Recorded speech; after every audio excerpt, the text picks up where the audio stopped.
आज 3 दिवसांचा ब्रेक नंतर मी लाईव्हला बनवले होते दुधी भोपळ्याचे थेपले. खूप चविष्ट असे झाले होते. जेवण झालं आणि लगेच बातमी मिळाली म्हणजे सकाळच्या नाश्त्यानंतर की अजितदादा पवारांचा मृत्यू झालेला आहे आणि तेही विमान क्रॅशमध्ये.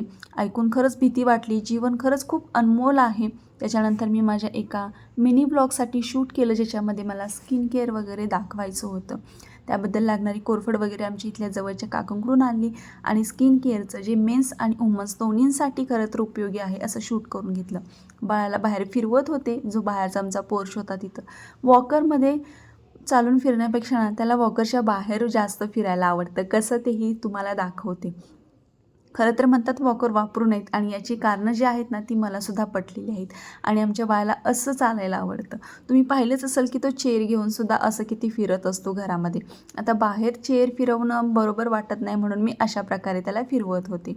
आणि कमीत कमी ना असे 5-6 राऊंड मारल्यानंतर मग मी घरामध्ये जायचं ठरवलं. तोपर्यंत त्याचीही चांगली एक्सरसाइज झाली होती आणि मलाही बसून बसून थोडंसं बोरच होत होतं. कारण की मनामध्ये धडधड होती ती सकाळी ऐकलेल्या न्यूजची. आयुष्य खूप अनमोल आहे. कधी काय होईल सांगता येत नाही. कोणता आजार होईल, कार्डियक अरेस्ट असू शकतो, हार्ट अटॅक असू शकतो किंवा असा ॲक्सिडेंटसुद्धा असू शकतो.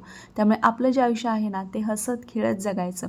आपल्यावरती प्रेम करणाऱ्या व्यक्तींचा मनापासून आदर करायचा आणि त्यांची काळजीसुद्धा घ्यायची. तर इथे बुत्तीचे मम्मीनं पाठवलेली होती करंजी सजोरी असं मी खाऊन घेतलं.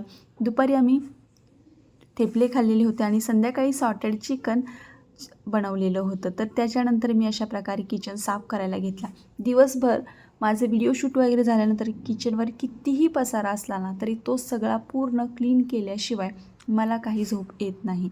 बाहेरचा पसारा, फरशी वगैरे असं सगळं क्लीन करूनच झोपायचं असतं. तर अशा प्रकारे किचन सुंदर साफ स्वच्छ केलेलं आहे.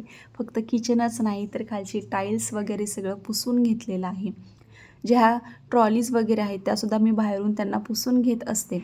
आणि फक्त घरातलंच हॉलचंच पुसून नाही घेतलेलं, तर रात्री 10 वाजताच.